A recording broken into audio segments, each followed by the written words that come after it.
Deus está no controle e espero que essa palavra fale no coração de todos Amém. vocês. Graças a Deus. Eu queria ler em Hebreus 4, do 12 ao 16. A minha Bíblia ela é da linguagem atual, tá? Ela é um pouco diferente das de vocês.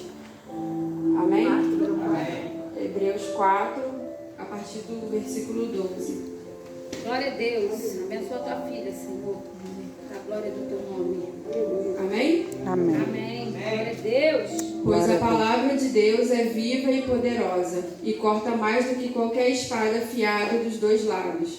Ela vai até o lugar mais fundo da alma e do espírito. Vai até o íntimo das pessoas e julga os desejos e pensamentos do coração delas. Não há nada que se possa esconder de Deus. Em toda a criação, tudo está descoberto e aberto diante dos seus olhos. E é a Ele que todos nós teremos que prestar conta. Portanto, fiquemos firmes na fé que anunciamos, pois temos um grande sacerdote poderoso, Jesus, o Filho de Deus, o qual entrou na própria presença de Deus. O nosso grande sacerdote não é como aqueles que não são capazes de compreender as nossas fraquezas. Pelo contrário, temos um grande sacerdote que foi tentado do mesmo modo que nós, mas não pecou. Por isso, tenhamos confiança e cheguemos perto do trono divino, onde está a graça de Deus. Ali receberemos misericórdia e encontraremos graça sempre que precisarmos de ajuda. Amém. Aleluia. Glória a Deus. Glórias a Deus. Aleluia. Eu fiz um resumo aqui, mas eu não vou conseguir ler, porque eu estou muito nervosa. Mas amém. Sobre o versículo 15, que está dizendo que Jesus é o nosso sacerdote, que ele é capaz de compreender nossas fraquezas, eu queria falar um pouco sobre isso, porque às vezes a gente passa por certas situações que a gente não entende, né? E a gente não sabe, questiona Deus, fala: Deus, por que eu estou com essa enfermidade? Por que eu estou com essa luta está acontecendo, essa dor, essa prova? Isso não está legal, eu sou tua filha, eu sou teu servo, eu busco, eu oro, eu estou na igreja, eu digo eis-me aqui, e eu faço a tua obra, e mesmo assim aquela adversidade está ali em cima da gente, né, perseguindo a gente.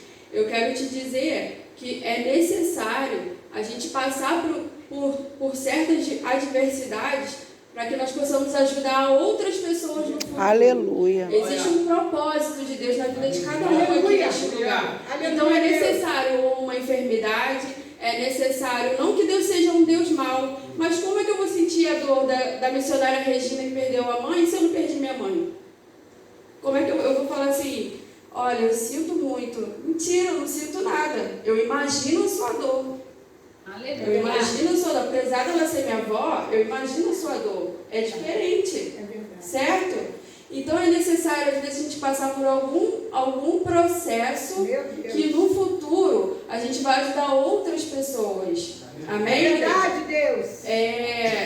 Eu tive, na minha adolescência toda, eu tive um problema com meu pai. A gente sempre a gente tem a mesma personalidade, então nunca se batia. E isso me deixava muito triste, porque eu lembro, na minha época de criança, que eu era muito apegada a ele, por ser a única menina. Eu era muito apegada a ele. Eu lembro quando ele chegava do trabalho e me dava papel de carta, e era aquela festa toda. E depois, na minha adolescência, a gente se afastou e era como se fossem dois inimigos dentro de casa. E eu só fui me reconciliar com meu pai, apesar de morar na mesma casa que ele. Eu só fui perdoar o meu pai com 19 anos, depois de que aconteceu uma situação. Mas, assim, eu sempre na igreja perguntava: Deus, por que isso? Poxa, e eu não conseguia. Meu coração era como se fosse meu coração aqui, e o peso da dor que eu sentia pelo meu pai era puxando assim meu coração. Era uma dor mesmo, eu sentia meu coração pesado. E eu não entendia.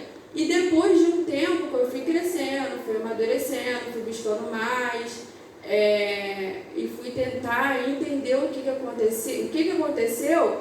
Deus me fez passar por esse processo todo para que eu tivesse empatia pelos problemas das pessoas. Meu Deus! Eu aprendi a cuidar do meu pai através da empatia, porque ele não teve isso na criação dele. Para ele, era normal ser daquele jeito. Então, eu aprendi, no meu processo de dor, eu aprendi a criar empatia por ele e cuidar dele. Hoje em dia, meu pai é meu melhor amigo. Aleluia! Às vezes, quando eu falo isso, as pessoas falam, não é sua mãe? Eu falo, não, é meu pai. Tudo eu vou correr no meu pai, né, tia? Tudo é meu pai. Ele já me olha o que foi. Ou então ele faz alguma coisa, eu vou lá e brigo com ele. Eu sou a única pessoa de lá de casa que ele ouve, que ele para, que ele escuta. E que se tiver que brigar para ir no médico, manda me chamar para poder falar com ele. E assim, é uma relação, eu acho uma relação muito bonita, muito transparente, a minha relação com o meu pai. Mas foi necessário. E na Bíblia que diz que Jesus sentiu as nossas dores, né? Que ele nos entende, ele compreende. Eita. Ele nos compreende. E é verdade. Às vezes, muitas das vezes a gente acha que a gente está sozinha. Diversas vezes eu já achei que eu estava sozinha numa prova, numa luta, sabe? Eu achava que Deus não entendia, mas que Jesus não entendia. Jesus foi traído, foi humilhado, foi enganado. Aleluia. Tudo aquilo que você está passando, todo o sentimento que você está passando, Jesus passou também. E Ele está aqui para poder interceder por você. Aleluia. Então não acha que eu tenho até vergonha de pedir para Jesus, porque, poxa, Ele sabe,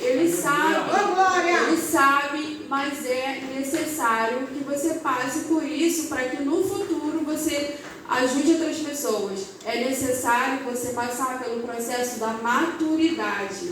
Deus está tratando com você. Aleluia. Para que você amadureça espiritualmente. Aleluia, Jesus. Glória. Jesus querido. Então, existem vários processos de dor. Só que a dor, assim, que eu queria falar, que eu acho que dentro do processo da dor, acaba acontecendo sem querer. A gente acaba perdendo a comunhão com outras pessoas. Sem querer, às vezes eu não estou num dia bom e hoje uma situação, eu não estou num dia bom e eu briguei com o meu esposo, briguei com a minha filha, briguei com todo mundo porque eu não aguento mais essa prova, eu não aguento mais essa luta, essa dor, essa enfermidade. E eu acabo deixando mágoas pelo caminho. E eu quero te dizer que há tempo de pedir perdão. É tempo de pedir perdão. É tempo de se reconciliar. Aleluia. É tempo de consertar o que passou. Não adianta você consertar tirando satisfação. O jeito de você consertar é falar assim, me perdoa. Aleluia. Me perdoa em nome de Jesus. Uma vez eu estava conversando com meu pai, né? Eu falei assim, pai, eu ia ficar com muita raiva de mim se eu morresse ou se Jesus voltasse e eu fosse para o inferno por causa de uma mágoa.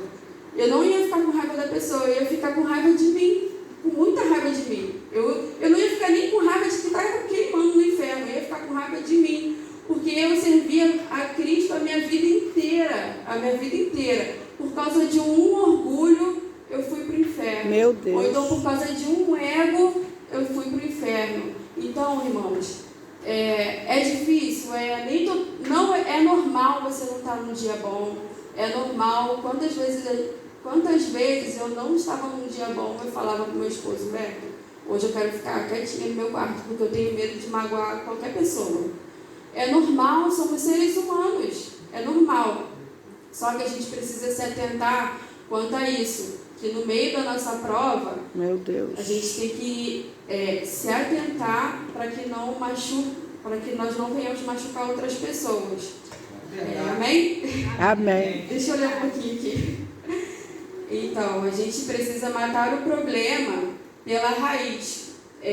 Senão, no dia seguinte, ele virá como um derrubando a gente. As situações se levantam contra a gente para acelerar o nosso processo de maturidade. A gente acha que fulano está sendo usado pelo diabo, aquele endemoniado. Não é. Não é. E essa pessoa está acelerando, está sendo um canal, só não sei, né? Para acelerar o nosso processo de maturidade. A gente precisa ver com outros olhos. Eu gosto muito, irmãos, muito mesmo, de falar as coisas que eu já passei. Assim, essa palavra, ela tem muito a ver comigo. Porque Aleluia, glória a Deus. toda vez que eu vou ajudar uma pessoa, eu tiro de alguma situação que eu já passei. Porque eu posso falar assim, olha, eu sei a tua dor. De tudo. Às vezes é um assunto que não tem nada a ver, eu falo, olha, eu entendo a sua dor. A gente vai orar, você tem que fazer isso. Aleluia, e buscar, e tomar uma posição, principalmente na igreja. A gente precisa tomar uma posição. E para finalizar, irmãos, o que eu estou falando aqui sobre que nós devemos também perdoar, eu queria ler e domar, né, o nosso ego, domar o nosso eu. É verdade. Porque não adianta a gente cantar aqui que ele cresça e que nós Jesus venhamos amado. diminuir Aleluia. se nós não somos capazes de pedir perdão. Meu Deus. Essa semana, mais uma experiência. 2 pessoas me magoaram muito, muito mesmo. Eu fiquei super chateada. E eu estava vendo uma pregação aleatória, que eu gosto muito de ouvir pregação, e estava falando, não sobre isso, estava falando de José, né? Segunda vez, mais uma pregação falando de José. E a postura de José me constrangeu, porque às vezes a gente perde uma amizade, a gente quebra um laço por causa de uma bobeira, por causa de besteira, só que a gente precisa entender que aquilo é plano de Deus para as nossas vidas, entendeu? Que é um propósito de Deus para as nossas vidas, que é necessário a gente passar por aquilo para amadurecer. Eu tenho certeza que se eu não tivesse amadurecido no processo do meu pai, com o relacionamento do meu pai, hoje eu não teria prazer de falar do meu pai. Eu não sei se eu conversei com a Sofia, se foi com a Nathalie, eu não lembro, a gente conversa muito, né? Assim, a gente tem uma relação também muito transparente, que eu não tinha prazer de falar do meu pai. Hoje em dia eu falo com meu pai com orgulho, Glória a Deus. entendeu? Eu brigo com ele, meus olhos brilham falando dele, eu uso, assim, gente, eu tô usando, eu amo minha mãe também, tá? Se ela estivesse aqui, ela tá morrendo de ciúme. Mas é porque foi real, doeu muito, foi uma experiência que doeu muito comigo. A minha missionária, Regina, ela é minha tia. E a diaconisa Cristina também é minha tia. Elas são testemunhas, né, do que nós passamos. Mas graças a Deus, Deus nos ajudou. Aleluia, Jesus. E renovou nossos laços, a comunhão. Graças a Deus. Glória a Deus. E eu continuo sendo a garotinha dele. Glória a Deus. Amém? Eu quero ler em Gênesis 45 para poder finalizar. Irmãos, depois dessa postura de José, assim como eu fiquei constrangida, eu acho que os irmãos também vão ficar constrangidos.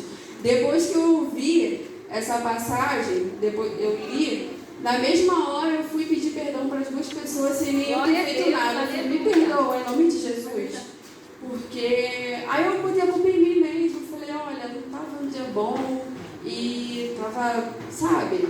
E eu não quero viver assim, realmente eu não quero viver assim. Eu quero viver em paz com meus irmãos. Aleluia. Eu costumo dizer que eu quero Graças ser referência para as minhas filhas. Entendeu? E como é que eu vou ser uma referência se eu estou com inimizade com uma pessoa? Eu não consigo andar na rua. Irmãos, eu não sou ninguém aqui, eu sou igual a vocês. Eu costumo dizer lá no trabalho que eles falam, você é santinha e tal. Eu falo, não, eu estou na igreja porque eu sou a pior pessoa do mundo. Eu preciso de Jesus 24 horas. Aleluia. Aleluia. Graças a Deus. E eu me sinto muito, eu fico triste mesmo quando eu estou caminhando na rua e tem uma pessoa que não se agrada, que não tem simpatia empatia por mim, eu fico chateada. Então, por que não resolver? Às vezes é só uma impressão que aquela pessoa tem de você. Por que não resolver e acaba convidando mesmo para ir para a igreja?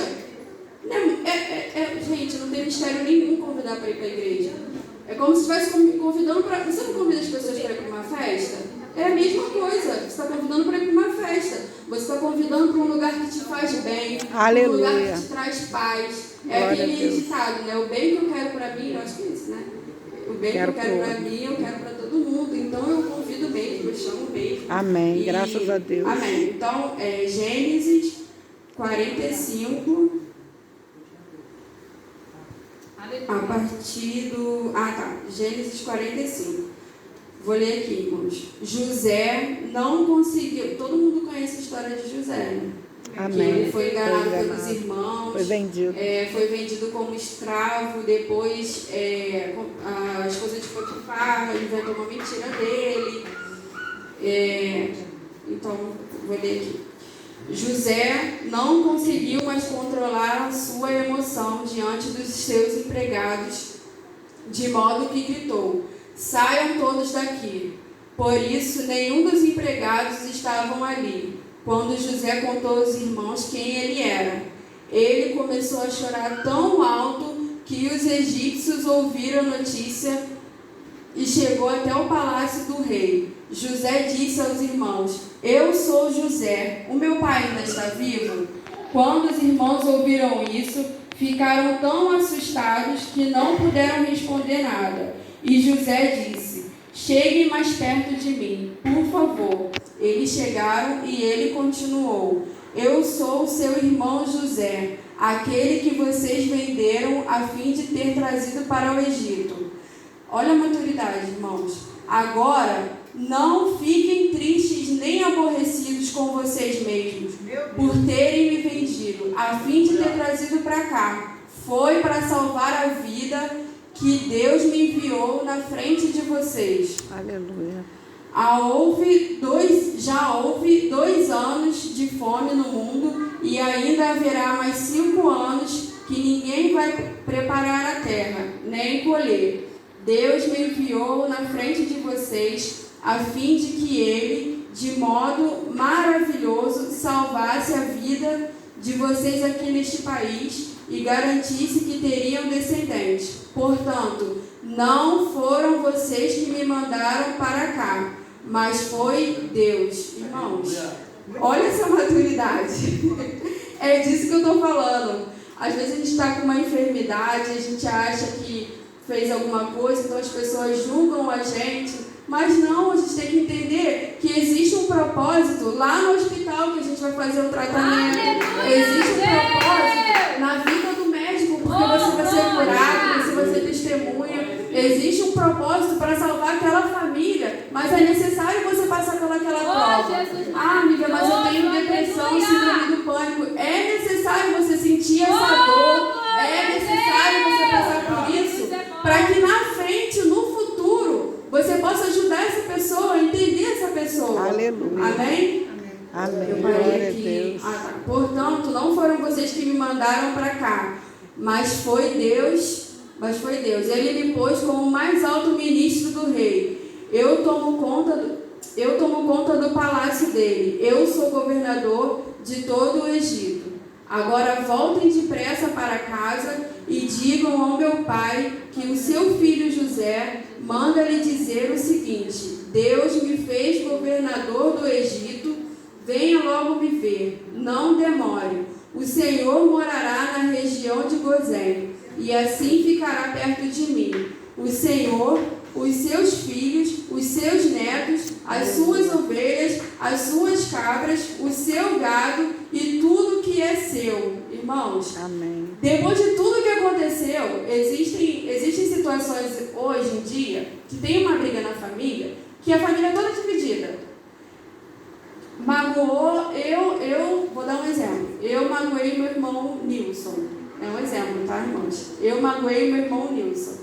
E por causa dessa mágoa, minha mãe ficou de um lado, meu pai ficou de um outro, meu outro irmão ficou do outro lado, e a família ficou toda dividida, não tem mais Natal, não tem mais Dia das Mães, não tem nada. José foi vendido pelos irmãos. Aleluia. E ele quer cuidar até do gado deles. Glória a Ele Deus. quer cuidar dos netos, ele quer cuidar dos filhos, ele quer cuidar do gado. Calma aí que eu me perdi. Dos netos, suas ovelhas, suas cabras, seu gado e tudo que é seu. Aleluia. Irmãos, perdoar é tudo. Perdoe. A fome ainda vai durar mais 5 anos. Em Gozém, eu darei mantimentos ao Senhor, à sua família e os seus animais. Assim não lhes faltará nada. José continuou: todos vocês e Benjamim, o meu irmão, podem ver que sou eu mesmo, José, quem está falando. Contem ao meu pai como sou poderoso aqui no Egito. Contem tudo o que têm visto. Vão depressa e tragam meu pai para cá. José abraçou seu irmão Benjamim e começou a chorar. E abraçado com José, Benjamim também chorou. Ainda chorando, José abraçou e beijou cada um dos seus irmãos. Aleluia. No poço. Cada um dos seus irmãos. Depois disso, os irmãos começaram a falar com ele. Eu fiquei constrangida. Eu fiquei muito constrangida quando eu li o nível de maturidade de José. Irmãos, quando come uma fruta minha, eu fico 3 dias sem falar. Eu fico 3 dias sem falar. José, vou falar de novo. José foi jogado no poço. Foi vendido como escravo. Foi acusado pela mulher de Potifar. Ficou preso. E mesmo eu ia culpar a vida toda, meus irmãos. Graças a Deus eu tenho oportunidade de ouvir, de ler a história de José. Glória a Deus. Porque eu estou mega constrangida. Graças a Deus. Então é isso, irmãos, que eu tenho para falar com vocês. Deus entende a sua dor. Deus sabe a luta que você está passando. Não desanime. Deus está com você. Crie uma estratégia. Quantas vezes eu já criei uma estratégia? Quando eu estava passando por um momento muito difícil, meu refúgio era o banheiro, era o chuveiro. Porque eu queria chorar, eu só chorava debaixo do chuveiro. Só chorava debaixo do chuveiro. Porque ali minhas filhas não iam ouvir, ninguém ia ouvir, e era onde eu me esvaziava, sabe?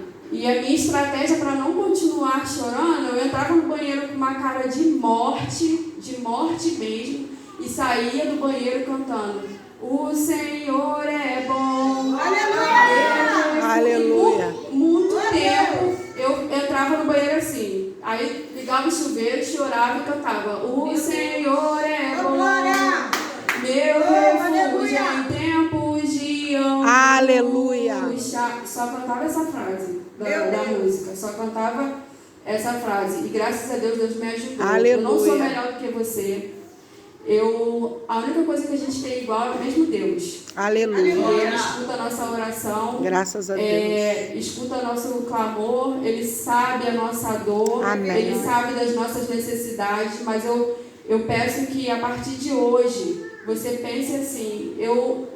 Nesse período, né, de prova, eu pensava assim: não, quando eu vencer, eu vou falar isso para essa pessoa. Olha, se eu venci, você também pode vencer. Se eu conseguir, você também vai conseguir. Porque você só precisa confiar em Deus. É um processo de crescimento, de amadurecimento. E eu ainda estou nesse processo de crescimento, de amadurecimento. E é isso, irmãos. Eu agradeço a oportunidade, não.